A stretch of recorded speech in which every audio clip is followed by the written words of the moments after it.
오늘 배우는 데까지가 중간고사 시험 범위가 되고, 오늘은 금융구조의 경제적 분석이라고 하는 주제를 가지고 같이 한번 공부를 해보도록 할게요.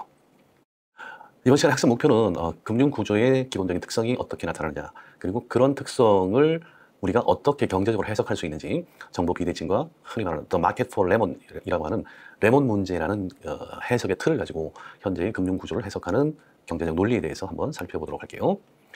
그래서 오늘 학습할 내용은 조금 토픽은 많은데 뒤에 참고하고 읽을 거는 그야말로 이제 참고사항으로 제가 간단하게만 코멘트를 할 거고, 먼저 금융구조의 기본 사실을 정리를 할 거예요. 그리고 금융이 왜 중요하냐, 거래 비용의 관점에서, 그리고 왜 현재와 같은 금융구조를 가지게 되느냐, 정보의 비대칭성, 그리고 레몬 문제, 그 다음에 모럴 해저드라고 하는 도덕적 위험, 이런 것들을 하나씩 살펴보도록 할게요. 자, 제목에서 알 수 있는 것처럼 금융구조의 경제적 분석, 두 가지로 되어 있죠. 먼저 금융구조가 있어요. 왜 우리나라를 비롯한 주요 국가들은 현재와 같은 금융 시스템, 이런 구조를 가지게 되느냐를 먼저 정의를 할 거예요. 그 다음에 그 구조를 갖게 된 그 배경을 우리가 경제적으로 어떻게 해석할 수 있는지를 한번 살펴보도록 할게요. 자, 그래서 먼저 금융구조에 대한 8가지 기본적인 사실을 정리를 할 텐데, 크게 주제는 이거예요. 현재 전 세계 주요 국가의 금융구조가 되게 비슷하게 되어 있어요. 뭐 미국은 일부를 제외하고 미국이나 독일이나 일본이나 캐나다나 우리나라나 금융이 경제에서 차지하는 비중이나 금융이 돌아가는 원리나 구조가 거의 유사하게 설계가 되어 있는데 왜 그럴까? 이건 경제적으로 우리가 어떻게 해석할 수 있는지에 대해서 설명을 할 텐데, 제일 먼저 들어가기 앞서서 먼저 금융이라는 게 결국 자금의 흐름인데 최종적인 자금의 수요자는 누구냐? 대표적으로 기업이죠. 물론 정부도 있지만. 자, 그래서 기업의 관점에서 그럼 실제로 경제 내 금융이, 자금이 기업에게 어떤 식으로 흘러가는지를 보니까 크게 은행에서 대출을 받는 방법, 그 다음에 은행은 제외한 제2금융권이나 기타 금융기관을 통해서 대출을 받는 방법, 그 다음에 채권, 주식. 자, 이런 식으로 해서 이런 수단을 통해서 이런 방법으로 기업들이 자금을 조달하는데 그 비중을 보니까, 자, 미국만 조금 다르죠. 미국은 은행 대출과 뭐 주식이나 채권의 비중, 비은행 대출도 큰 비중을 차지하는데 나머지 국가들은 독일이나 일본이나 캐나다나 보면 은행 대출이 절대적인 비중을 차지를 해요. 그래서 은행 대출, 그 다음에 비은행 대출, 즉 이걸 우리가 뭐라고 했죠? 간접 금융이라고 첫 시간에 배웠어요. 그 다음에 주식과 채권은 증권을 통해서 발행하는 직접 금융이다라고 배웠는데, 실제 경제 내에서 자금이 어떻게 조달되는지를 보니까 직접 금융이 차지하는 비중은 얼마 안 되더라요. 그 다음에 대부분이 다 간접 금융으로, 우리나라 기업들을 보시면 수시로 은행 또는 금융기관을 통해서 대출을 받아요. 그런데 채권이나 주식을 발행하는 경우는 그렇게 많지가 않아요. 이건 우리나라뿐만 아니라 대부분의 국가에서 공통적으로 나타나는 현상이다. 이게 금융구조예요. 왜 이렇게 됐을까? 크게 8가지 사실을 먼저 정의를 할게요. 현실에서 관찰되는 금융과 관련된 사실을 보니까, 첫째, 우리는 주식회사 제도를 근간으로 하니까 기업들이 자금이 필요하면 주식을 발행을 해서 자금을 조달할 것 같은데, 실제 내용을 들여다보면 주식은 그렇게 중요한 자금 조달 수단이 아니더라라는 게 첫 번째 사실이에요.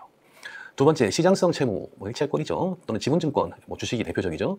그래서 결국 시장성 채무나 지분증권, 즉 직접 금융을 통한 자금 조달은 그렇게 비중이 높지 않다. 우리가 앞에서 그래프에서 봤죠. 미국을 제외하고는 대부분의 국가에서 직접 금융이 기업에 필요한 자금을 조달하는 수단 중에서는 그렇게 큰 비중을 차지하지 않아요. 그래서 세 번째 사실, 금융중개기관이 개입하는 경우가 훨씬 더 많더라. 그래서 간접금융이 직접금융보다 몇 배나 더 중요하다. 네 번째, 금융중개기관 중에서는 은행이 다른 여타 우리가 마지막 13주, 12주 차에 우리나라의 모든 이제 금융기관들을 전체적으로 한번 쭉 훑어볼 텐데, 금융중개기관들이 여러 가지 형태가 있는데 그 중에서 은행이 가장 중요한 역할을 하는 기관이다. 이게 네 번째 사실이고, 다섯 번째 사실은 이 금융 시스템은 경제에서 규제를 가장 강하게 받는 분야이다. 금융기관은 중앙은행을 포함해서, 우리나라는 나중에 별도로 설명을 드리겠지만 미국의 중앙은행을 포함해서 모든 금융기관들은 주식회사예요. 민간 기업이에요. 그러니까 민간인들이 자기들이 돈을 모아서 우리가 이런 비즈니스를 하겠다라고 해서 자기 돈 가지고 자기가 굴리는데, 이 금융 부분에 대해서는 국가가 굉장히 강하게 규제를 해요. 이건 전 세계가 다 똑같아요. 자, 그 원인은 이제 은행이 탄생하는 과정이나 중앙은행이 돌아가는 원리나 이런 것들을 이제 뒤에서 설명을 드리는데, 그걸 보시면 이래서 그렇구나라는 걸 아마 이해하실 수 있을 거예요. 자, 여섯 번째 사실은 뭐냐? 증권 시장에서, 즉 주식이나 채권을 발행을 해서 자금을 조달할 수 있는 회사는 몇 개 안 된다는 거예요. 건실한 대기업만이 이게 가능하다. 물론 제도적으로는 가능해요. 어느 기업이나 상장 기업은 전부 다 주식이나 채권을 발행해서 자금을 조달할 수 있지만, 실제 내용을 들여다보면 그런 걸 통해서 자금을 조달할 수 있는 기업은 얼마 되지 않는다. 그 다음에 우리나라에서 특히 이제 두드러진 현상 중에 하나인데, 담보가 많이 사용이 된다. 자금의 융통에, 돈을 빌릴 때 가게도 마찬가지고 기업도 마찬가지고 채무계약에서, 돈을 빌리는 계약에서 담보를 흔히 사용하게 된다. 왜 그럴까? 여덟 번째 사실은 채무계약이라고 하는 건 개인 간에 돈을 빌리고 갚고 하는 그런 개인 간의 대차거래 말고, 우리가 기업들이 돈을 빌리는 이 채무계약, 채권 발행에 있어서는 그 세부적인 계약 조건이 굉장히 복잡한 형태를 띠고 있어요. 우리 개인 간의 거래야 뭐 담보가 있을 수도 있고, 뭐 집을 담보로 하건 아니면 뭐 어떤 형태가 됐건 담보를 잡고 돈을 빌리는데 계약서 내용이 별 복잡할 게 없죠. 그런데 실제 기업들이 돈을 빌릴 때는, 채권을 발행할 때는 세부적인 조항들이 굉장히 많이 첨가가 되는 이런 현상들이 전 세계에 공통적으로 나타난다. 왜 이럴까를 지금부터 하나씩 살펴보도록 할게요. 제일 먼저 이제 금융에서 가장 중요한 건 거래 비용이에요. 금융이라고 하는 건 첫 시간에 설명드린 것처럼 대출자가 있죠. 차입자가 있어요. 자, 금융의 원리야. 돈이 남으니까 대출자가 차입자한테 돈을 빌려주면 돼요. 차입자는 당초에 약속한 대로 이자와 원금을 갚아주면 돼요. 이게 끝이에요. 자, 대출자는 어차피 남는 돈이라 쓸 데도 없는데 이렇게 대출을 통해서 이자를 받을 수가 있어요. 그러니까 투자 수단으로 기능을 할 수 있죠. 차입자는 보다 높은 생산 기회를 활용할 수 있는 기회를 돈이 없어서 못하고 있었는데 이런 차입을 통해서 이런 문제를 해결할 수 있어요. 자, 그런데 안 맞지요. 로또하고 똑같아요. 잘 안 맞아요. 뭐가 안 맞냐? 차입자가 필요로 하는 돈은 많아요. 기업들이 공장을 지으려면 뭐 몇백억, 몇십억에서 몇천억까지, 몇 조까지 필요해요. 대출자는 저는 여유자금이 1,000만 원밖에 없어요. 사실은 없어요. 대출할 수 있는 규모는 아주 작아요. 차입자는 많은 돈을 필요로 해요. 그러니까 100억이 필요한데 1,000만 원씩, 500만 원씩 답이 안 나오죠. 그래서 중간에 끼어드는 게 누구냐? 금융중개기관이 끼어들어요. 은행이 됐건 기타 금융기관이 됐건. 그래서 그 소액의 자금을 모아서 대규모 자금으로 만들어서 대출을 해줘요. 그 사이에서 이익을 얻죠.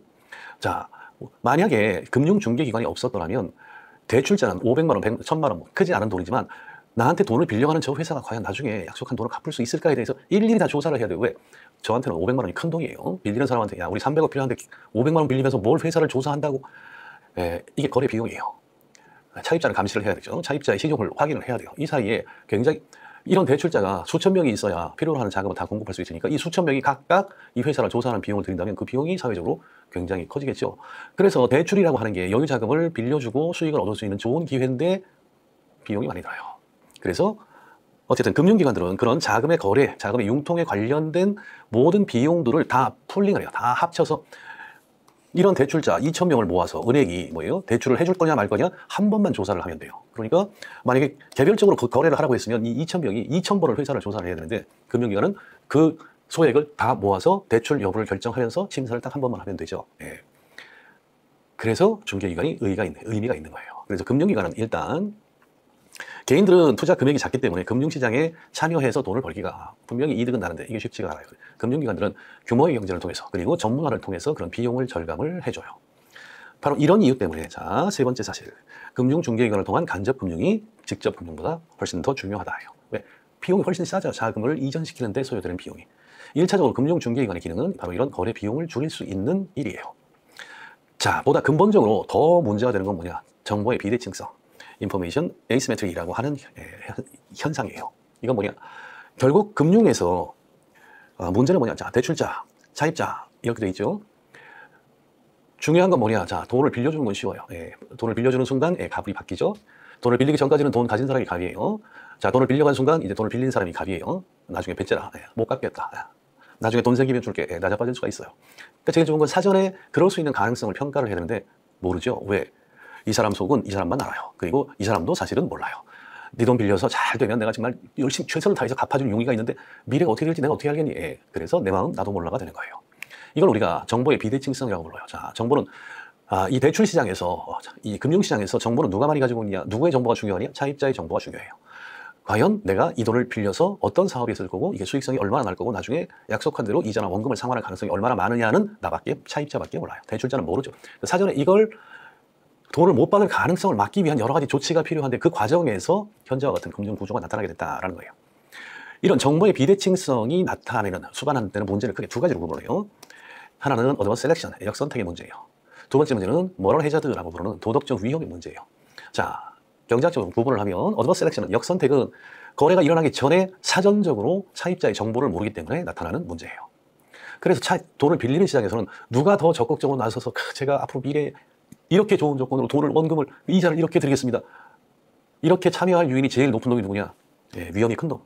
그러니까 돈만 있으면, 정상적인 우리나라 경제 환경에서 1년에 돈을 빌려서 1년에 20% 이상 이익을 낸다. 쉽지가 않죠. 그러니까 줄 수 있는 이자도 20%보다 훨씬 낮아요. 그런데 어떤 놈은 돈을 빌리면 1년에 30% 이자를 주겠다고 해요. 뭐예요? 얘는 30% 이상 수익이 날 수 있는 사업에 투자할 생각이 있거나 아니면 처음부터 사기를 칠 마음을 가지고 있는, 이런 애들이 가장 적극적으로 시장에 참여해서 가격을, 이자를 높게 주겠다라고 이야기할 가능성이 있다예요.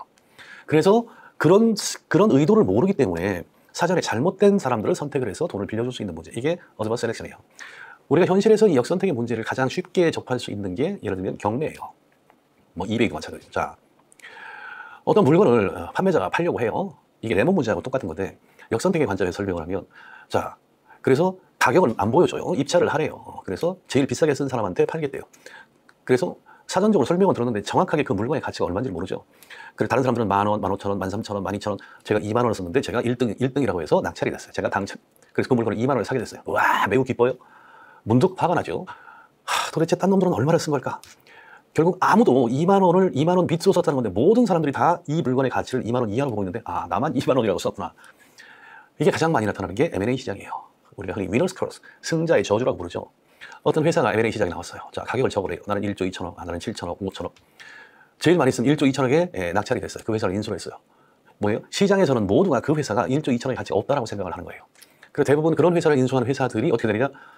우리나라 이제 그런 회사 인수해서 망하는 케이스가 굉장히 많죠. 이런 게 어드버스 셀렉션이에요.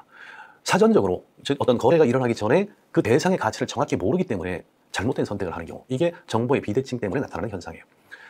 두 번째는 도덕적이요. 뭐로 해줘도 거래가 일어난 이후에 정보의 비대칭 때문에 발생하는 문제예요.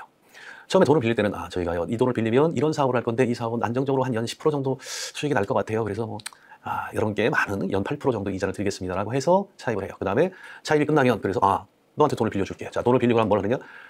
위험이 큰 사업에다 새로운 유전 개발에 투자를 한다고. 대박 아니면 쪽박. 왜? 나가 빠지면 그만이니까. 대신 8% 이자를 주기로 했으니까 그 돈 가지고 연수익률이 200% 아니면 0% 둘 중에 하나에 투자를 하는 거예요. 0% 나오면 망하는 거고, 망하면 날리는 거고, 200% 나오면 그중에 8% 나머지 다 내 거리.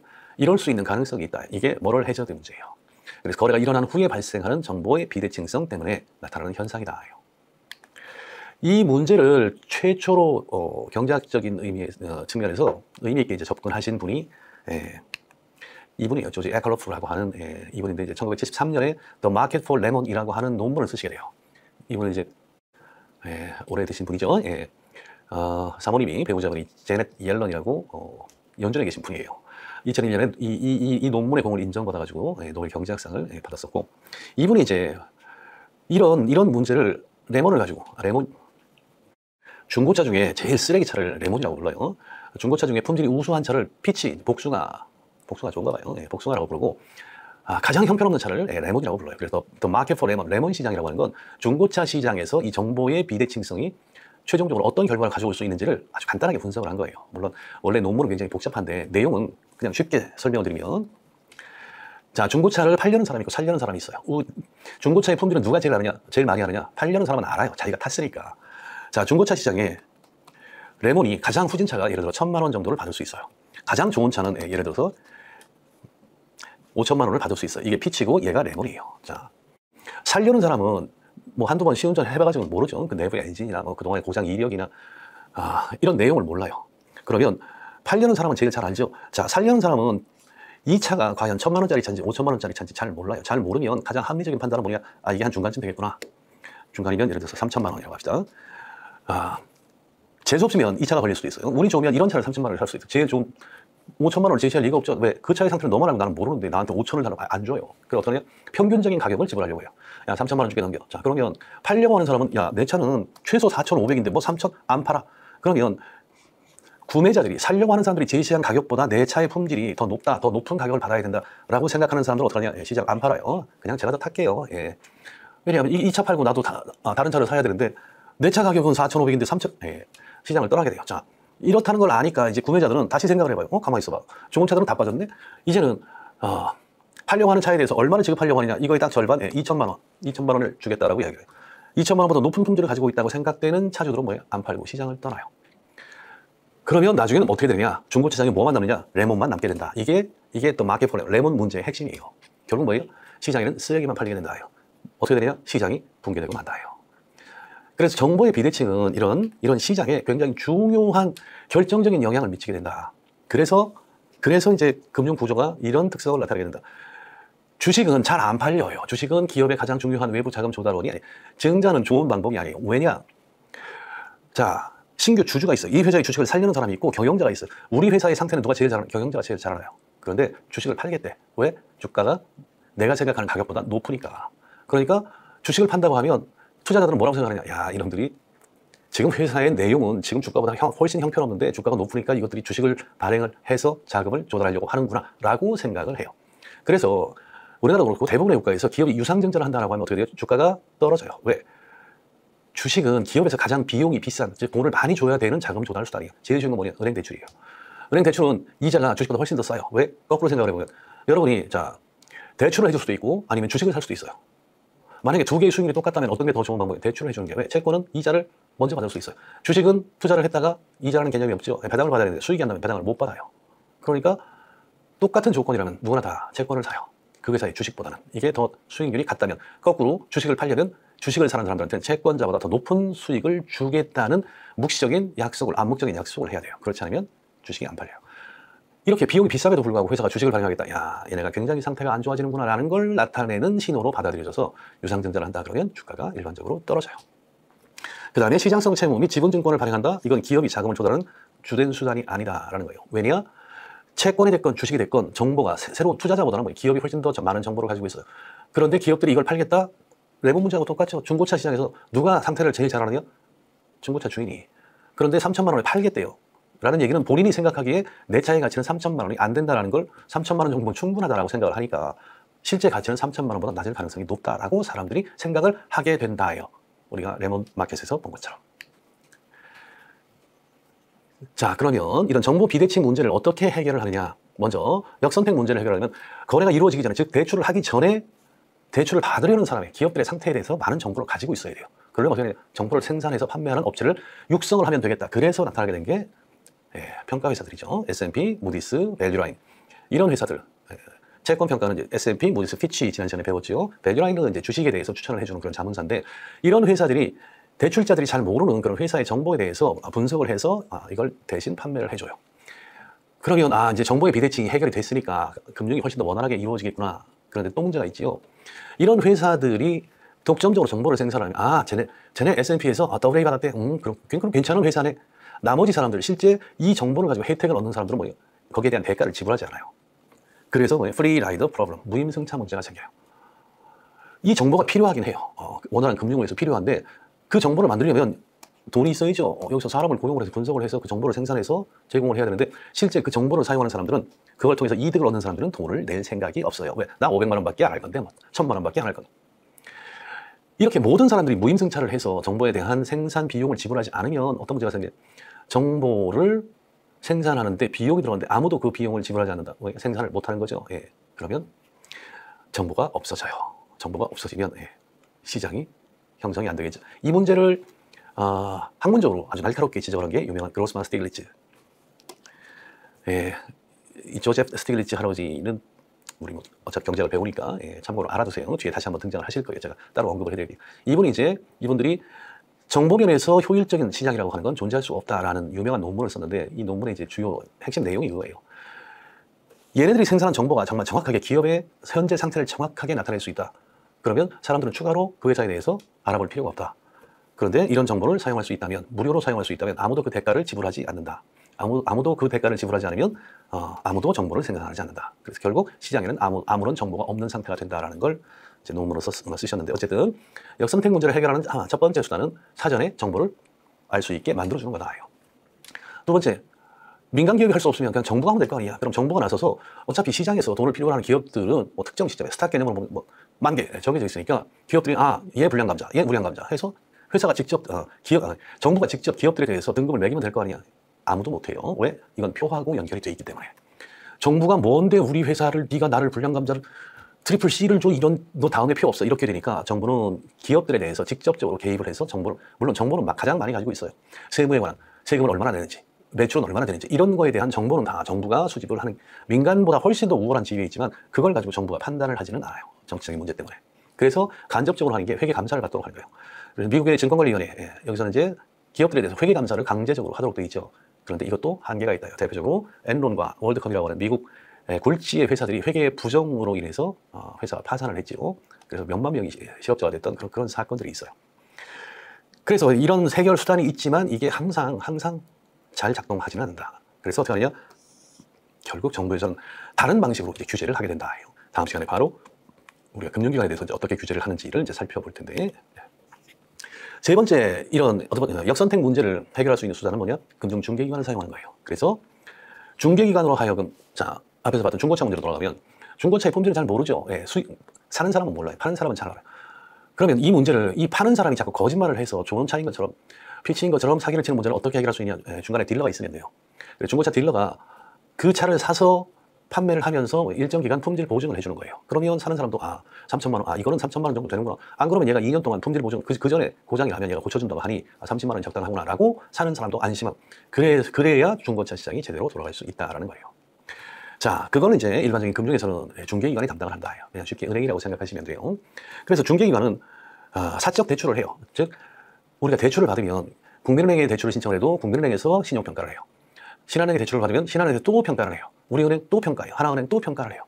그래서 각각 평가를 하는데, 물론 그 평가도 개인들이 하는 것보다는 훨씬 더 비용이 적게 들지요. 평가를 해서 제대로 된 평가를 해서 얘가 제대로 은행 돈을 갚을 수 있는 사람이다라고 그런 사람을 골라, 그런 기업을 골라서 대출을 해주면 이익이 생기죠. 그 이익은 나만 얻을 수 있어요. 그 회사의 정보는 그 회사의 정보를 얻기 위해서, 분석을 위해서 필요한 비용을 투입을 했고, 그 비용을 통해서 나타나는 이익을 다 내가 얻을 수 있어요. 그래서 이런 금융중개기관의 정보에 대해서는 아무도 무임승차를 할 수가 없어요. 그러니까 금융기관은 판단을 해요. 얘한테 조사를 해서 이 정도 비용 들면 이자를 이만큼 더 붙이면 이만큼이 이득이겠구나. 거기에는 아무도 무임승차를 할 수 있는 여지가 없어요. 바로 이런 문제 때문에 금융중개기관이 이런 정보를, 차입자의 신용에 관한 정보를 독점적으로 사용을 하고 조사를 해서 이익을 얻을 수 있다. 그런 역할을 하기 때문에 금융중개기관이 중요하다라는 세 번째 사실과 네 번째 사실을 설명할 수 있어요. 바로 그렇기 때문에 금융중개기관이 이런 기능을 하기 때문에 결국 금융기관을 통해서 돈을 받을 수 있는, 대출을 받을 수 있는 회사는 건실한 기업만 자금 조달을 받을 수 있다는 거예요. 그래서 이런 사실 6을 설명을 할 수 있다. 그 다음에 대출에서 담보가 많이 사용되는데, 담보나 자기 자본을 많이 평가를 하게 되는데, 담보가 충분하면 역선택으로 발생하는 문제를 상당 부분 해소할 수 있다. 담보가 있다는 건 돈을 빌려간 다음에 그걸 잘못 사용을 해서 돈을 못 갚게 되면 담보를 뺏기니까 차입자도 충분히 거기에 대해서 주의를 할 수밖에 없게 된다. 그래서 그런 것들을 강제하기 위해서 금융기관들이 담보를 설정하도록 요구를 하게 되는 시스템이 갖춰지게 되었다라는 거예요. 그래서 담보에 관한 문제도 우리가 역선택의 문제를 가지고 설명을 할 수가 있어요. 자, 그 다음에 두 번째, 도덕적 위험이 이제 선택에 어떤 영향을 미치느냐. 흔히 Principal Agent Problem이라고 부르죠. 주인 대리 문제, 줄여서 그냥 대리 문제, Agent Problem이라고 불러요. 돈을 빌려주는 사람, 회사에서는 주주가 되겠죠. 주주는 회사 내용을 잘 몰라요. 회사의 내용을 잘 아는 사람은 경영자예요. 그러니까 가장 바람직한 형태는 돈은 내 돈이야. 너는 내 돈을 가지고 관리를 해서 수익을 많이 내는 임무를 맡고 그 자리에 있으면서 그 연봉을 받으니까 가장 좋은 건 대리인으로서 역할을 주주를 위해서 충실히 해줘야 되는데, 실제로는 그렇지 않을 가능성이 많다예요. 이걸 에이전시 프로블럼이라고 대리인 문제라고 불러요. 그러면 돈을 빌려준 주주는 대리인을 감시를 해야 돼요. 감시를 해야 되는데, 그러기 위해서 뭘 설정해요? 감사 제도라는 걸 넣어요. 사실 정말로 경영자가 주주를 위해서 최선을 다해서 항상 행동을 한다는 걸 믿을 수 있으면 굳이 월급 주면서 감사 없어도 돼요. 쟤는 나의 분신이야. 항상 나를 위해서만 의사결정을 해. 라는 거에 대한 확신이 있으면 굳이 감시를 할 필요가 없죠. 감사를 고용해서 감시를 하라고 할 필요가 없어요. 그래서 실제로는 그렇지 않을 가능성이 있기 때문에, 대리 문제가 있기 때문에 비용이 많이 들면도 불구하고 네가 나를 위해서 계속 일을 잘하고 있다는 걸 내가 감시를 해야 되는 문제가 생겨요. 자, 주주가 많으면 많을수록 이런 비용이 많이 들죠. 회사가 규모가 크면 클수록. 그리고 다수의 주주들은 소액주주이기 때문에 무임승차 문제가 발생을 해요. 그래서 실제로는 대주주가 이 감시에 드는 모든 비용을 대부분 지불을 해요. 그러다 보니까 주식은 이런 감시라는 측면에서 비용이 굉장히 많이 들어요. 왜? 채권자는 그나마 이자를 못 받으면 파산이라도 시키는데, 주주는 배당 안 줬다고, 배당 못 받았다고 고발을 할 수도 없고, 그래서 비용이 굉장히 많이 드는 방법이에요. 자, 그리고 이제 이런 문제를 해결하기 위해서 기업회계 기준이나 기타 각 국가마다 갭이나 IFRS나 이런 회계 제도를 도입을 해서 네가 제대로 영업을 하고 있는지, 나를 위해서 활동을 하고 있는지를 숫자로 이런 양식으로 작성을 하도록 강제를 하고 있어요. 그래서 금융 시스템이 많은 규제를 받고 있다.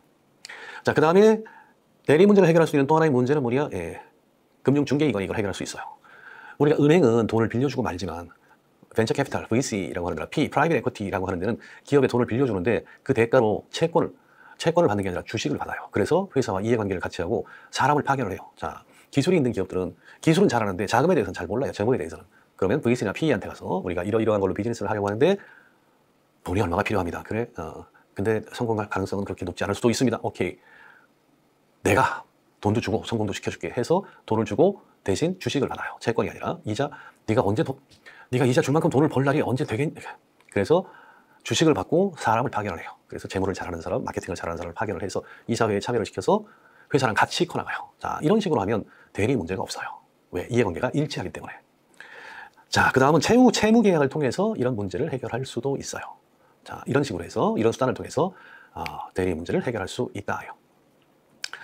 자, 도덕적 위험이 금융 구조에 어떤 영향을 미치느냐. 자, 차입자는 항상 인센티브가 있어요.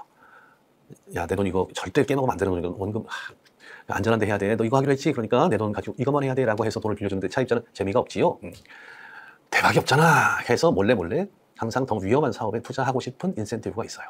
잘하면 대박, 못하면 쪽박. 그거는 네 돈이니까 네가 책임해. 이게 모럴 해적이에요.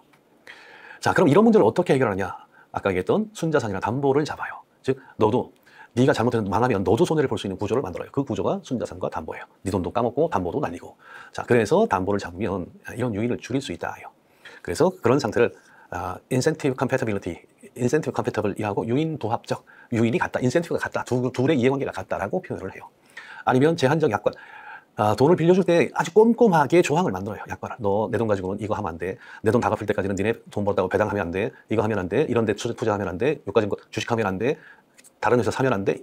이런 조항들을 다 첨부를 해야 빌려주는 사람이 그러면 이놈이 꼼짝없이 이렇게 쓰겠구나라고 해서 돈을 빌려줄 수가 있어요. 그래서 실제 채무에서는 채무 계약이 굉장히 복잡해지는 이유가 바로 이런 도덕적 위험을 해결하기 위한 방법으로 사용되기 때문에 그래요. 자, 세 번째는 금융중개기관을 통해서 이 문제를 해결할 수 있어요. 금융중개기관은 어차피 사적인 대출을 하기 때문에 무임승차 문제도 해결할 수 있고 좋은 차입자를 선별해서 투자를 하면 그 혜택이 모두 나에게 돌아오기 때문에 최선을 다할 수밖에 없게 된다. 그래서 금융중개기관이 중요한 역할을 한다. 자, 지금까지 살펴본 것처럼 이 정보의 비대칭 문제 때문에 이런 문제들이 발생을 해요. 그래서 이걸 해결하기 위해서 이런 조치들을 사용할 수 있어요. 이런 조치의 결과들 때문에 나타나는 현상이 바로 우리나라도 그렇고 대부분의 국가에서 관찰되는 이런 금융 구조를 갖게 되는 이유가 바로 여기에 있다라는 걸 설명을 드렸어요. 자, 이제 참고로 체제 전환국, 과거의 공산주의 국가에서 민주주의 국가로 전환한 그런 동유럽에 있는 그런 국가들, 그 다음에 개발도상국, 이런 나라에서는 정보의 비대칭성 문제가 훨씬 더 커요. 그걸 이제 금융억압, 바로 이런 문제 때문에 금융 시스템이 우리하고는 달라요. 발전하지 못했다는 게 뭐 나쁘다는 뜻은 아니에요. 거기는 그 나름대로의 시스템이 있었기 때문에 어쨌든 우리와 다른 금융 시스템을 갖게 되는 이유가 여기에 있고 우리의 관점에서 볼 때는 이게 굉장히 문제가 많다라는 그 원인을 이렇게 제시를 하고 있어요. 자금의 대차거래에서 담보가 많이 사용이 된다고 했는데 실제 많은 국가들에서는 이걸 사용을 할 수 없는 구조가 돼 있어요. 그걸 이제 담보의 폭정이라고 부르는데 제가 이제 우리 교재에 나와 있는 내용을 제가 정리를 했어요. 우리는 뭐 동사무소나 뭐 가까운 등기소나 이런 데 가면 이 집이 내 거다 또는 아파트가 내 이름으로 등기하는 이걸 확인하기가 쉽지만 이게 모든 나라가 다 그렇게 잘 돼 있는 게 아니에요. 우리는 비교적 아주 잘 돼 있는 나라에 있기 때문에 뭐 시간만 되면 10분 내에 다 증명서를 끊을 수 있죠. 6.25 때 우리나라에 파병을 했던 필리핀만 해도 잘 나가던 나라가 집에 대해서 이 집이 내 거다. 그래서 내가 이걸 담보로 맡기고 돈을 좀 빌렸으면 좋겠다. 그럼 네 거라는 걸 증명을 해봐. 그걸 증명하는데 13년에서 25년이 걸리는 경우도 있다는 걸 보여주고 있어요. 왜냐하면 서류가 맨 처음에 이 집이 어떻게 그 서류가 없어요. 중간에 끊어지고 그러면 맨 마지막 최후의 소유자가 원소유자로부터 적법하게 인수받았다는 걸 증명을 할 수가 없기 때문에 이런 사례가 이집트, 뭐 IT 이런 우리가 괜찮다고 생각되는 나라들에서도 이 소유권을 증명을 해서 담보로 사용을 하기가 굉장히 어렵다라는 케이스를 보여주고 있어요. 그래서 이걸 이제 라잔하고 징갈레스라고 하는 두 교수가 이제 담보의 폭정이라고 불렀어요. 자금을 조달할 수 없어요. 결국 금융이 그만큼 중요한데 새로운 아이디어를 가지고 어차피 돈은 모자라니까 금융을 통해서 자금을 갖고 그걸 부여를 해서 경제를 발전을 시켜야 되는데 구조적으로 이런 나라에서는 담보를 사용할 수가 없기 때문에 굉장히 어려운 일이다라는 사례를 보여주고 있어요. 자, 이번 시간에는 먼저 금융중개기관이 규모의 경제성, 전문성을 통해서 거래 비용을 절감하는 게 금융중개기관의 첫 번째 기능이다. 그 다음에 금융 구조가 현재와 같은 구조를 갖게 된 건 정보 비대칭이 가장 중요한 역할을 한다. 그 두 가지 문제가 역선택과 모럴 해저드 두 가지 문제가 있다. 이런 문제를 해결하기 위해서 이러이러한 방법들이 사용이 되고 그 결과로 현재와 같은 금융 구조가 갖추어지게 되었다라는 걸 설명을 드렸어요. 자, 그래서 우리가 일상적으로 겪고 있는 매일매일 우리가 접하는 금융기관들 그 업무 형태, 자금의 유통 과정이 우리는 익숙하지요. 예, 이 익숙한 과정을 경제학적으로 어떻게 설명할 수 있는지, 쉬운 얘기를 학문적으로 어떻게 어렵게 설명할 수 있는지에 대해서 설명을 드렸어요. 자, 이 내용이 중요한 게 아니에요. 자, 내용이 중요한 게 아니라 이 본질이 우리가 어떤 거래, 경제에서 필요한 거래를 할 때 우리가 어떤 항목들을 주의해야 되는지에 대해서 지금까지 알려진 사고의 틀을 갖는 게 중요해요. 물론 세부적인 항목이 이렇구나라는 걸 이제 이해하시면 되고, 이런 식으로 접근을 해야 되는구나라고 하는 프레임을 잡는 게 중요해요. 자, 다음 시간에는 금융 규제에 대해서 살펴보도록 할게요. 수고하셨습니다.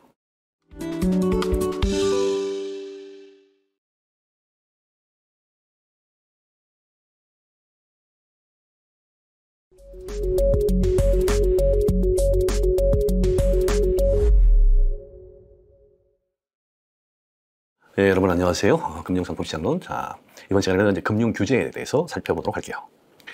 이번 시간 학습 목표는, 자, 우리가 지난 시간에 정보의 비대칭성 때문에 많은 문제가 발생한다고 했는데, 그건 차입자와 대출자 사이뿐만 아니라 금융기관도 마찬가지예요. 그래서 금융 규제를 받게 되는데, 그 규제의 근거, 그리고 어떤 형태가 있는지 한번 살펴보도록 할게요.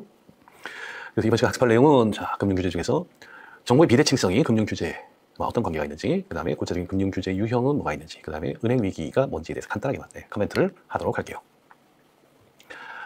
자, 정보의 비대칭성, 그리고 이제 금융 규제. 은행 패닉이라고 표현을 했죠. 우리가 뒤에서 이제 우리가 다음 주쯤에 금융 위기에 대해서 배울 기회가 있을 거예요. 은행도 패닉 상태에 빠져요. 은행도 그동안의 역사를 보면 우리나라에서는 사례가 많지 않지만 미국은 수도 없이 많은 은행이 그동안 파산을 해왔어요. 그래서 사람들이 이제 은행을 못 믿게 되는 사태가 생기죠. 그런데 그동안 제가 쭉 말씀드린 것처럼 은행이라고 하는 시스템은 경제 내에서 굉장히 중요한 필수적인 역할을 해요. 민간 기업임에도 불구하고. 그래서 어쩔 수 없이 은행을 보호를 해야 되는 상황에 있어요. 누가? 정부에서. 이걸 못하면 국민들이 들고 일어나겠죠. 그럼 정권이 바뀌는 문제가 생겨요. 그래서 은행은 민간 기업임에도 불구하고 망하지 않도록 보호를 해야 되는 대상이 돼요. 그래서 도입이 된 게 1934년에 미국에서 FDIC, 연방예금보험공사. 우리나라 예보하고 똑같아요. 그래서 은행이 파산을 해도 일정 금액을 예금자들에게 대신 지급할 수 있도록 하는 보험회사와 같은 기능을 수행하는 기구를 만들게 돼요. 이걸 통해서 우리 흔히 이제 컨테이전 이펙트, 전염 효과라고 부르죠. 한 은행에서 뱅크런이 발생하면 전 은행으로 다 퍼져요. 왜? 믿을 놈이 아무도 없다라고 생각이 되기 때문에. 그럼 어떻게 되냐? 다 망해요. 우리가 이제 다음 시간에 이제 은행의 원리에 대해서, 은행들이 어떤 식으로 장사를 하는지, 그 다음 시간에는 금융의 위기가 왜 찾아오는지, 중앙은행이 왜, 그 전체적인 은행들의 발전 과정을 보시면 아마 금방 이해를 하실 텐데, 은행이 파산을 하게 되면 대지급을 해줘요. 대신 은행에다가 맡겨놓은 돈을 대신 예금보험공사에서 지급을 해주는데, 우리나라는 5천만 원, 뭐 이거야 금액은 또 바뀌겠죠.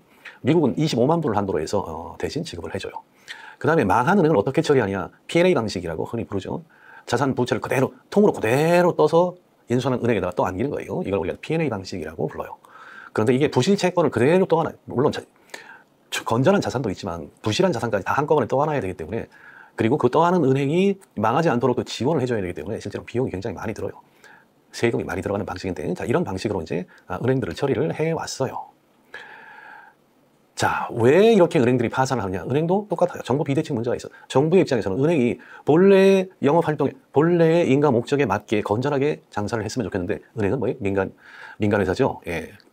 법에 의한 대로 예금을 받아요. 그걸 가지고 대출을 해주는데, 누구한테 대출을 해주냐? 이자 많이 주겠다는 놈. 어떤 놈이 이자를 많이 주느냐? 제일 위험한 놈이 제일 많이 주겠다고 그래. 그러니까 수익을 높이기 위해서는 그런데 대출을 해줄 인센티브를 당연히 가지고 있어요. 그렇게 해서 만에 하나 얘가 대박이 나서 높은 이자를 주기로 한 걸 다 갚았어. 그러면 대박이 났죠. 그래야 내가 인센티브를 많이 받고 승진도 하고 하니까 그럴 가능성이 항상 있어요. 그러니까 여기서는 이제 정보를 많이 가진 놈이 누구냐? 금융기관이에요. 은행이에요. 정보가 없는 사람이 누구냐? 정부예요. 나중에 책임은 정부가 다 져요. 앞에서 본 것처럼 예보를 통해서, 그 다음에 P&A 방식으로 이전을 시키면서 다 정부가 지원을 해줘요. 결국 돈은 정부가 되고 실제 돈을 버는 건 은행. 이런 정보 비대칭 문제가 생긴다는 거예요. 어쨌든 정부는 최종 배부자로서의 역할을 해요. 금융기관이 곤경에 처했다. 예금을 못 갚아줘. 그러면 중앙은행이 대출을 해줘요. 물론 중앙은행도 민간은행이에요. 이런 아이러니한 현실을 우리가 다음 시간에 한번 설명을 드릴게요. 이렇게 정부가 최종적으로는 예금자를 보호해주기 위해서 책임을 져줘요. 그러다 보니까 또 어떤 문제가 생기느냐? 똑같은 문제가 생겨요. 뭐를 해줘도 문제가 있어요. 원래는 예금자들이 사실은 평가를 해야 돼요. 최종적인 대출자는 누구냐? 돈을 필요로 하는 건 기업이고 최종적인 대출자는 개인이에요. 개인들, 가게인데, 그러면 원래 가게가 이 돈을 빌려가는 기업들을 감시하고 사전에 평가를 해봐요. 저놈은 돈 못 갚을 것 같은데 그럼 돈을 빌려주지 말아야지. 이걸 해야 되는데 그걸 일일이 하기가 어려우니까 금융중개기관을 시켰는데 금융중개기관이 그 역할을 제대로 못하고 있다. 즉 내가 A라는 은행에 예금을 했는데 이 은행은 돈 빌려준 거 보니까 항상 저 부실 가능성이 높은 저런 회사에만 대출을 많이 해준다. 그러면 어떻게 되냐? 내 돈을 빼야 돼요. 빼서 옮겨야 돼. 그래서 이 은행이 자연스럽게 망할 수 있도록 해줘야 되는데 예금자는 그럴 인센티브가 없어요. 왜? 나 3천만 원 예금했는데 이거 은행 망해도 정부에서 어차피 다 막아줄 거야. 내가 그걸 왜 감시를 하고 있어? 이렇게 되는 거예요.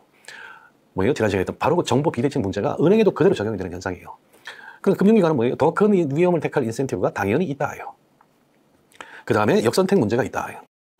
그래서 얘기한 것처럼 예금자는 금융기관을 감시할 필요가 없어요. 정부에서 다 보증을 해주니까. 그 다음에 위험을 좋아하는 사람은 은행 산업이 별로 매력 있는 사업이 아니에요. 그래서 더 큰 위험이 있는 데를 더 선호하려는 인센티브, 잘못된 선택을 할 가능성이 있어요. 왜? 정부에서 보증을 해주니까. 예. 자, 그동안 우리나라가 이제 기업들에서 많이 써왔던 얘기죠. 대마불사다.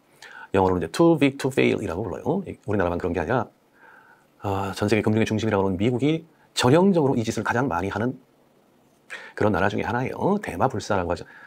바둑에서 나온 용어죠. 대마, 큰 집이죠. 큰 집은 잡기가 어려워요. 잘 죽지 않아요.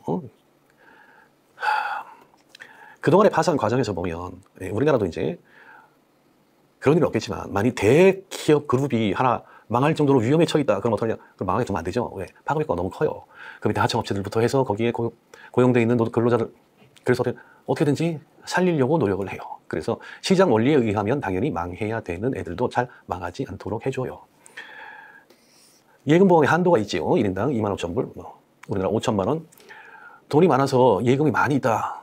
그럼 그동안의 관례를 보면 큰 은행에다가 예금을 했는데 그 큰 은행이 망했다. 그러면 5천만 원이 넘는 돈을 못 받냐? 미국의 경우에는 다 해줘요. 정부가 특별 조치를 내려서. 그래서 한도라는 게 별로 의미가 없는 경우가 많아요. 어쨌든 정부가 어떻게 해서든지 상환을 해주려는 정책을 만들어내요. 그 방식 중에 하나가 P&A 방식으로 그대로 은행을 다른 은행에다가 넘기는 거예요. 그럼 그 은행에서 그 부채를 다 떠안고 예금을 다 돌려줘요. 원래 있던 은행 명의로는 못하지만 새로 인수한 은행에서 그 돈을 다 지불을 해줘요. 그러니까 대형 은행의 경우에는 망해도 괜찮아요. 아무도 피해보는 사람이 없어요. 국민들 말고는. 이러니까 도덕적 모럴 해저드의 인센티브가 커지게 돼 있어요. 자, 그래서 미국에서 항상 지적이 되고 있는 게 대마불사 문제예요. 야, 원래 25,000불까지만 예금 한도로에 대해서 보장을 하기로 했으면 그렇게 해야 되는데 계속해서 매번 문제가 생길 때마다 이걸 다 메꿔주면 도대체 어쩌란 얘기냐? 일단 정권은 한 번 더 해야 되고 은행도 망하면 안 되고 그렇게 해서 묻어가기 때문에 이런 금융기관의 영역에서 위험을 계속적으로 추구하는 행태가 나타나고 있다. 왜? 민간 기업이라 돈을 많이 벌어야 돼요. 기존 방식으로는 돈을 버는 게 한계가 있어요. 그럼 새로운 틀 안에서 새로운 수익원을 만들어내서, 그런데 이건 기존에 없었던 일이기 때문에 규제를 어떻게 해야 되는지를 모르는 과정에서 대규모 수익을 내는 기회가 생기고 그게 결국 금융위기로 연결이 된다는 걸 우리가 다음 시간에 보게 될 거예요. 어쨌든 이런 금융기관과 정부 사이의 정보 비대칭 문제를 해소하기 위해서 여러 가지 방식이죠. 그렇게 해서 나타나는 게 금융규제예요. 왜 금융을 규제하려고 하느냐? 어차피 책임은 내가 진다. 예금자에 대해서 니네가 망하면 그 예금 정부가 다 물어주게 된다. 그러니까 너는 나의 감시를 받아야 된다. 그래서 이런 것들에 대해서 일일이 다 규제를 해요. 자, 이제 세부적인 내용을 간단하게 살펴볼 건데 내용은 중요하지 않아요. 왜 금융이 규제를 받아야 되는 영역인지에 대한 이해, 그 다음에 구체적으로 어떤 부분에 대한 규제들이 있는지 큰 카테고리만 아시면 돼요. 그 세부 내용은 지금 여기서는 이제 미국의 사례를 가지고 주로 설명을 했고 우리나라도 거의 비슷한 형태의 규제 조치를 가지고 있고 이건 정권에 따라서 매번 달라져요. 그러니까 세부 내용은 매번 바뀌니까 세부 내용이 중요한 게 아니라 자산 보유를 제한한다. 그 다음에 자기 자본을 일정 수준 이상 유지하도록 규제를 하고 있다. 적기 시정 조치를 하도록 강제를 받고 있다. 그 다음에 금융 감독을 통해서 인가와 검사, 우리가 인허가권이라고 부르죠. 인가와 검사를 통해서 감독을 받고 있다. 그 다음에 얼마나 위험을 잘 관리하고 있는지도 평가를 받고 있다. 그 다음에 제대로 공시를 하고 있는지, 정보 비대칭 문제를 해소하기 위해서 소비자 보호를 얼마나 하고 있는지, 그 다음에 금융기관 간의 과도한 경쟁을 막기 위한 조치들을 각 나라마다 가지고 있어요. 우리나라를 포함해서 선진국들이 주로. 그 다음에 건전성 감독을 한다. 이런 큰 카테고리만 이해를 하시면 돼요. 각 항목들에 대해서 의의만 설명드릴게요. 자산 보유를 제한한다. 금융기관이 수익을 얻기 위해서 과도하게 위험이 높은 자산을 선택하는 걸 막아요. 그래서 이제 자기자본 규제도 있고, 그 다음에 은행들이 투자를 할 때는 분산 투자를 하도록 돼 있고, 그 다음에 보통주 보유를 금지하는 규정도 있고, 이거는 이제 시대마다 달라요. 그렇지만 어쨌든 자산 보유를 제한하는 이유는 과도한 위험을 선택하는 걸 방지하기 위한 거다라고 알아두시면 돼요. 그 다음에 자기자본 규제가 있다. 우리가 다음에 이제 은행들의 재무제표, 재무상태표를 보게 될 텐데 자기자본이라는 건 은행이 부실화됐을 때 1차적으로 충당할 수 있는 최소한의 자기 돈이죠. 이 자기 돈을 100% 남의 돈만 가지고 장사를 하는 걸 방지하기 위해서 일정 수준 이상으로 유지하도록 강제를 하고 있어요. 그래서 레버리지 비율을 통제를 해요. 레버리지 비율을 우리가 이제 통칭 레버리지 비율이라고 쓰는데, 이 레버리지 비율을 어떻게 계산했는지 구체적인 내용은 어떤 맥락에서 쓰였느냐에 따라서 매번 확인을 해보셔야 돼요. 레버리지라는 건 결국 남의 돈을 얼마나, 내 돈에 비해서 남의 돈을 얼마나 쓰고 있느냐인데, 이걸 측정하는 방식은 경우마다 달라요. 그래서 우리가 재무관리에서 레버리지 비율이라고 하는 거, 거기는 이제 부채 비율 뭐 등등등 여러 가지 명칭을 가진 개별적인 비율들이 있는데, 여기서는 이제 총자산 대비 자기자본, 이걸 이제 레버리지 비율이라고 해서 자기자본 대비 남의 돈을 포함해서 총자산을 얼마나 가지고 있느냐, 이걸로 이제 측정을 하는데, 이거에 대해서 일정 비율 이상으로 유지하도록 관리를 하고 있다, 이런 내용이에요. 그 다음에 이제 위험 기준 자기자본 규제, 이제 RBC라고 부르는 자기자본 비율을 8% 이상 유지하도록, 이걸 BIS 자기자본 비율이라고 부르죠. 어쨌든 이런 걸 통해서 자기자본 규제를 받고 있다. 물론 세부적으로 설명하면 이게 자기자본 BIS 비율이라고 하는데, 지금 바젤 3 단계죠. 바젤 1이 있었고 2가 있었고 3가 있었고, 바젤 3에서 신종자본증권이 나오고, 그 다음에 자기자본을 구체적으로 보통주 형태를 얼마, 그 다음에 기타 신종자본증권은 얼마까지 인정하는 세부적인 규정까지를 다 규제하고 있는 게 바젤 3인데, 여러분의 만성관에 도움이 안 될 것 같아서 일단 넘어갈게요. 자, 그 다음에 적기 시정조치라는 조치를 발동을 할 수가 있죠. 이제 이 구체적인 사항도 이제 시대마다 정권에 따라서 뭐 규정이 바뀌면 달라지는데, 미국의 경우에는 아까 요 앞에서 봤던 자기 자본을 얼마나 가지고 있느냐, 즉 은행의 자산이 부실화됐을 때 네 돈을 얼마나 막을 수 있느냐, 많으면 많을수록 좋은 건데, 이거의 크기에 따라서 은행을 5개의 그룹으로 구분을 해요. 그래서 1그룹 자기 자본이 대빵 많아요. 그래서 좀 깨져도 아무 상관이 없어. 매우 우수한 그룹이에요. 이런 애들은 조금 위험한 데 투자를 해도 봐줘요. 그래서 증권의 인수도 할 수 있게. 자, 2그룹, 1그룹에서 좀 미달하는 애들은 2그룹. 특권은 주지 않는데 검사나 이런 부분에서 굉장히 특혜를 줘요. 너네는 괜찮은 애들이에요. 공부 잘하는 애들은 떠들어도 봐주죠. 좋은 제도는 아니지만. 그 다음에 3그룹, 4그룹, 5그룹. 자, 이제 불량감자들이 나와요. 4그룹, 5그룹은 자본이 얼마 안 되는 애들, 상당히 미달하는 애들. 니들은 가만히 있어봐. 이걸 전학을 보내야 되나? 자기 자본이 2% 미만에 속하는 5그룹들은 정부에서 폐쇄를 할 수가 있게 돼 있어요. 그 다음에 그보다 조금 나으면 자본 확충, 너네 앞으로 자본을 얼마나 어떤 식으로 늘릴 건지 세부 계획서 가지고 와. 요거대로 이행 안 하면 어떻게 된다? 요렇게 된다. 자, 이런 식으로 해서 규제를 할 수가 있어요. 지점 꿈도 꾸지 마. 지금 하고 있는 것도 제대로 못하는데 무슨 이런 세부적으로 여러 가지 제한 조치를 취할 수 있도록 돼 있어요. 자, 그 다음에 인가 차터링이라고 부르죠. 우리가 차터드라고, 인가를 받은, 원래 구강을 볼 때 인가를 받은인데, 어쨌든 새로운 업무, 그 다음에 새로운 금융기관들이 진입을 할 때는 인가를 받아야 돼요. 자, 우리나라에서도 돈 있다고 누구나 은행이나 금융업을 할 수 있는 게 아니죠. 돈이 있어도 정부의 인가를 받아야 돼요. 금융위의 인가를 받아야 되는데, 거기서 제일 중요한 게 뭐냐? 대주주 적격성 심사지요. 돈 많다고 해서 내가 은행 간판 걸고 은행업을 할 수 있는 게 아니에요. 잡혀가요. 인가를 받아야 돼요. 인가를 받으려면 이 돈이 어디서부터 나왔는지, 그리고 도덕적으로 대주주가 이 업무를, 금융업을 해도 되는지에 대해서 사전에 인가를 받아야 돼요. 그렇게 함으로써 역선택 문제를 방지할 수 있다. 정부가 누구를, 금융기관을, 정말 허름한 애를 인가를 내주는 문제를 방지할 수가 있다는 거예요. 그 다음에 검사를 하지요. 그래서 이제 금감원에서 검사를, 우리나라 같으면 여러 가지 항목을 검사를 해요. 자본이 적정하냐, 가지고 있는 자산이 건전하냐, 경영관리를 제대로 하고 있느냐, 그 다음에 위험을 제대로 관리하고 있느냐, 유동성은 충분하냐, 수익성, 이런 것들에 대해서 제대로 하고 있는지. 자, 이건 도덕적 위험을 방지하기 위해서. 왜? 금융기관으로 인가를 내줬죠. 거래가 끝났어요. 그래서 금융업을 하고 있어요. 그럼 얘들이 제대로 하고 있는지, 인가를 받고 나쁜 짓을 하지 않도록 하는 걸 감시를 해야 돼요. 자, 그걸 뭐냐? 그걸 도덕적 모럴 해저라고 불렀죠. 그래서 정부의 입장에서도 이런 것들을 감시를 해요. 그래서 정기적으로 콜 리포트라고 업무 보고서를 제출하도록 하고 있어요. 그 다음에 은행이 망하지 않을 정도로 제대로 된 위험 관리를 하고 있는지도 평가를 해요. 그래서 이건 미국의 케이스예요. 미국에서 이러한 항목들에 대해서 위험 관리를 평가를 하도록 하고 있고, 우리나라도 유사한 조치들이 다 있어요. 그 세부적인 내용은 실무 업무에 관련된 내용일까, 이런 것들에 대해서 규제를 받는구나라고 이해를 하시면 돼요. 그 다음에 이자율 위험 관리 지침에 대해서 평가를 해요. 사실은 이거 하나의 과목이에요. 그래서 세부적인 내용은 제가 따로 설명을 안 드리는데, 그래서 이자율 위험이 왜 중요하냐, 우리가 다음 시간에 배울 거예요. 그래서 금융기관에, 은행에서 가장 중요한 리스크 팩터가, 위험 요인이 금리의 변동인데, 그 금리가 변동할 때 제대로 대응할 수 있는 조치들이 마련이 되어 있느냐라는 걸, 이런 걸 가지고 검사를 해요. 자, 그 다음에 정보 비대칭 문제를 해결하기 위해서 은행이 가지고 있는 정보를 공개를 제대로 해야 돼요. 그래서 공시 의무, 디스클로저라고 부르는 공시 의무를 부과를 해요. 그래서 회계 원칙을 제대로 지키고 있느냐. 그 다음에 바젤2와 SEC에서 이제 이 의무를 특별히 이제 강조를 하고 있는데, 2002년 사베인-옥슬리 법에서 공개기업회계감시위원회를 설립하도록, 그래서 회계 처리를 이런 식으로 해서 공정가로 평가를 해서 은행의 실제 내용을 정확하게 가장 많이 시장에 알리도록 하고 있어요. 뭘 하기 위해서? 정보 비대칭을 줄이기 위해서. 최종적으로 뭘 해야 되느냐? 그럼 그 정보에 기초해서 예금자들이 은행을 선택을 해야 돼요. 망하지 않을 은행을. 이게 시장의 원리인데, 얘기했죠? 정부가 보장을 해주기 때문에 사람들이 안 해요. 그거 하라고 이렇게 공식 의무를 부과를 했음에도 불구하고 결국 주가에만 반영이 되죠. 그 다음에 소비자 보호 활동에 대해서도 규제를 하고 있어요. APR 배웠죠? 이건 이자율을 표시를 할 때 이걸 Annual Percentage Rate, 니네 마음대로, 이건 정기예금인데요 1년 6개월짜리거든요 1년 6개월 동안에 저희가 7.5%를 드려요. 이따위로 표시를 하면 안 된다는 거예요. 이자는 이자는 전부 다 연 단위로 표시를 해라. 상품이 2년 반짜리건 1년 반짜리건 1년 반에 7.5%를 주는 경우하고 2년 반에 8.2%를 주는 경우가 어떤 게 더 유리해요? 모르지. 왜? 기간이 다르니까 비교가 안 돼. 이렇게 소비자들을 현혹시키는 짓 하지 말고 금융기관에 취급하는 모든 이자는 연 단위로 잘라서 표시를 해라. 그래야 사람들이 대출금리가 어느 정도구나. 이거보다는 얘가 더 유리하구나 라는 걸 알 수 있도록 이렇게 사소한 것까지 다 규제를 해요. 소비자 보호를 위해서. 신용카드사의 수수료 계산 방식도 다 공개를 하도록 하고 있어요. 굉장히 구체적이죠. 이 밑에 가면 더 많아요. 세부적인 내용은. 어쨌든 시시콜콜 정부가 이런 데까지 다 규제를 하고 있다. 왜? 금융 부문이기 때문에 그렇다 해요.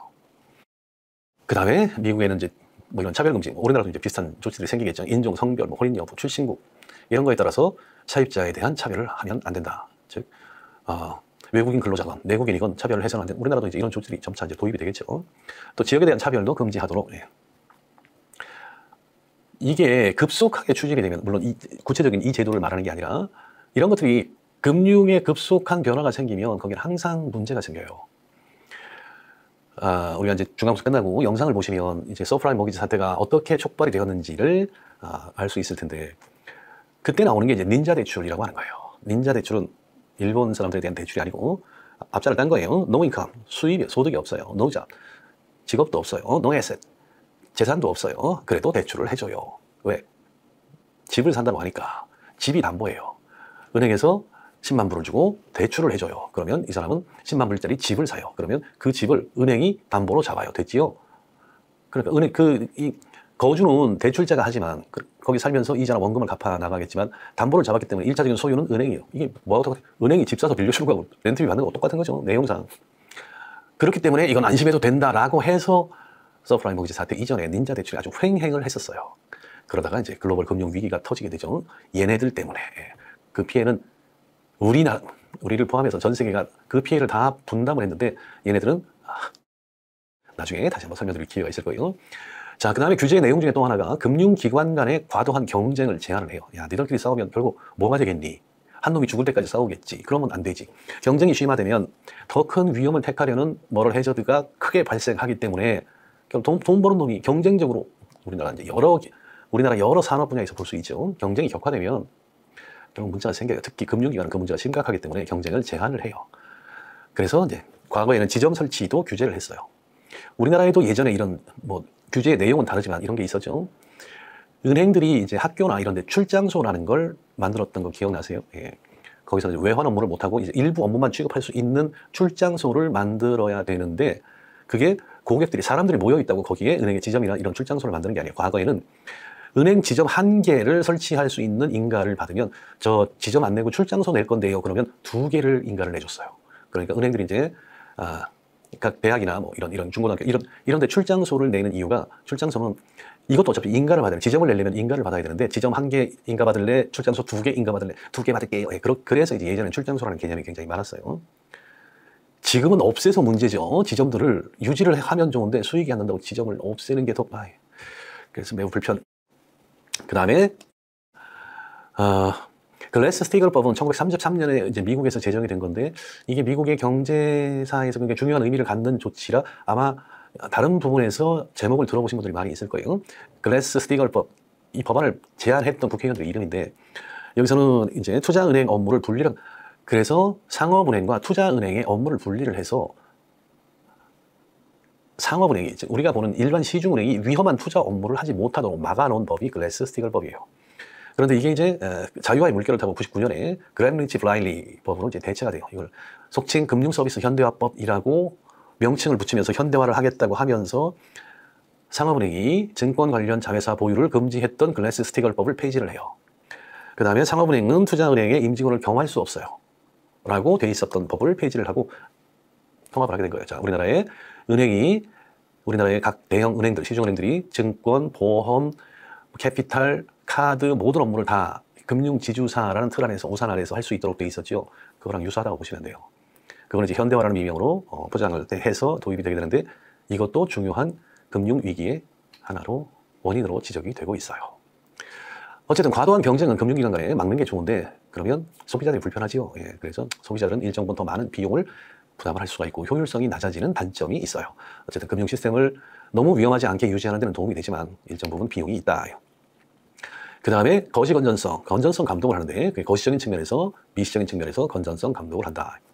그래서 글로벌 금융위기 이전에는 주로 미시 건전성, 세부적으로 은행 니네 이거 했니 안 했니, 이거 하지 말라고 했지, 이런 것들에 대해서 감독을 많이 했는데, 글로벌 금융위기가 터지고 나니까 애들이 뭘 했느냐가 중요한 게 아니라 시스템 자체가 위험에 처하는 사태가 생기니까, 야, 그런 거 관리해가지고 안 되겠다 해서 이제 거시 건전성 감독 쪽으로 이제 많이 올라가고 있는 추세예요. 이 차트는 미국에서 은행이 도산했던 사례들을 보여주고 있어요. 자, 어마어마하죠? 80년대, 90년대에 들어서도 1년에 수백 개의 은행들이 파산을 하고 있어요. 이건 여전히 지속되는 현상이고, 이제 사례를 다음 주쯤에 또 다시 한번 보게 될 거예요. 가장 큰 사건은 1980년대 Savings and Loans Association이라고 하는 저축 대부 조합, 대충 뭐 이 정도로 번역이 되는 이런 금융기관들이 대거 파산을 하게 돼요. 규제가 완화가 되면서, 그 다음에 금융혁신과 새로운 금융수단이 발전하게 되는데, 이걸 제대로 규제를 못했기 때문에, 금융혁신이라는 건 기존과 다른 형태의 금융 방식을 개발을 한 거예요. 수익이 많이 나겠죠. 수익이 많이 나는 이유는 위험이 크기 때문에 그래요. 새로운 금융수단이 나온대요. 자, 위험이 제대로 평가가 안 되죠. 이걸로 금융기관이 돈을 많이 벌어요. 돈을 많이 버는 곳에는 항상 위험이 있어요. 그럼 이걸 적절한 규제를 통해서 통제를 해야 되는데, 해본 적이 없으니까 어떻게 해야 되는지를 몰라요. 그래서 방치를 하면 결국 금융기관이 망하는 수순에 이르게 돼요. 그래서 미국에서 이제 이 저축 대부 조합이 대거 망하고 나서 이제 만들어진 것들이 금융기관 개혁 회생 및 강화법이라고 하는 조치들이, 일련의 조치들이 나오게 돼요. 그래서 뭐 예금보험제도도 손질을 하고, 결국 GDP의 3%, 그 당시에 약 1,500억 달러의 구제금, 이 금융기관들을 살리고 예금자들을 보호하는데 이 정도 비용이 들어요. 그동안 걔네가 돈을 벌었으면 얼마나 벌었겠어요. 그걸 수습하느라고 훨씬 더 많은 비용이 들어간다 해요. 금융위기에 대해서는 우리가 따로 한번 시간을 마련해서 따로 설명을 드릴 거예요. 그동안 70년대 이후에 세계 은행들 위기가 찾아왔던 나라들, 시스템 전반의 은행 위기가 잘 안 보이죠? 여기 있어요. 예, 우리나라도 이렇게 빨갛게 칠해져 있어요. 금융위기가 발생이 됐었는데, 그 금융위기의 원인이 예금보험 때문에 그러냐? 어차피 정부에서 또는 예보에서 5천만 원까지 보장을 해주기 때문에 투자자들이, 예금자들이 금융기관을 제대로 징벌하지 않고, 선택을 제대로 하지 않고, 또 금융기관들이 무책임한 투자를 해서 결국 이런 금융위기가 생기는 거냐? 그건 확실치 않다. 이건 논란의 대상인데, 전 세계적으로 공통되는 특징은 뭐냐? 금융기관이 위기에 처하면 어느 나라든지 무조건 정부가 나서서 얘들을 보호해준다. 사전에 있었던 약속이고, 뭐 이건 그 다음 문제다. 일단 사건이 터지면. 어쨌든 이런 일이 있었고, 그 사례는 다음 주에 다시 볼 거예요. 각 국가별로 이런 금융위기, 은행위기가 터졌을 때 이런 은행들을 살리는데 들어가는 비용이 얼마냐? 우리는 너무 아픈 기억을 가지고 있지요. 세부적으로 IMF 사태예요. 나중에 자세히 살펴볼게요. 이때 금융기관들을 살리기 위해서, 물론 뭐 제1은행이나 많은 동화 많은 은행들이 사라지고 없어졌지만, 그 금융 시스템을 제거하는데 우리나라 GDP에 총 얼마가 들어갔느냐? 어마어마하죠. 31%가 들어갔어요. 그러니까 금융기관이 부실화되면 사회적으로, 경제 전체적으로 참여자들이 얼마나 많은 부담을 해야 되는지, 얼마나 많은 희생을 해야 되는지, 직접적으로 돈을 내지 않더라도 결국 어떤 형태로든지 국민들이 부담해야 되는 수준이 얼마인지를 우리가 여기서 알 수 있죠. 그래서 금융기관은 규제를 받아야 돼요. 이런 사태가 생기기 때문에. 자, 이번 시간에 금융규제는 정보의 비대칭 문제 때문에 역시 또 발생이 된다. 그래서 금융기관의 도덕적 위험과 역선택의 문제를 줄이기 위해서 결국 필요한 게 정부의 규제다라는 거예요. 그럼에도 불구하고 금융기관은 민간 기업이기 때문에 규제를 피해가려는 인센티브가 항상 있다. 계속해서 세부적으로 많은 미시 건전성, 거시 건전성, 규제와 감독이 있지만 이게 항상 효과를 발휘하기 거라고 기대하기는 어렵다. 항상 예의주시해야 된다. 그래서 금융기관에 다니시는 분들 죄송해요. 항상 관심을 놓고 있으면 안 돼요. 얘들은 돈을 딴 데로 돌리는 순간 항상 뭔가 돈을 벌기 위해서 사부작 뭘 하려는 경향이 있어요. 그것들을 우리가 잘 감시를 해야 된다라는 걸 설명을 드렸어요. 자, 다음 시간에 본격적으로 은행의 원리에 대해서 공부를 해보도록 할게요. 자, 수고하셨습니다.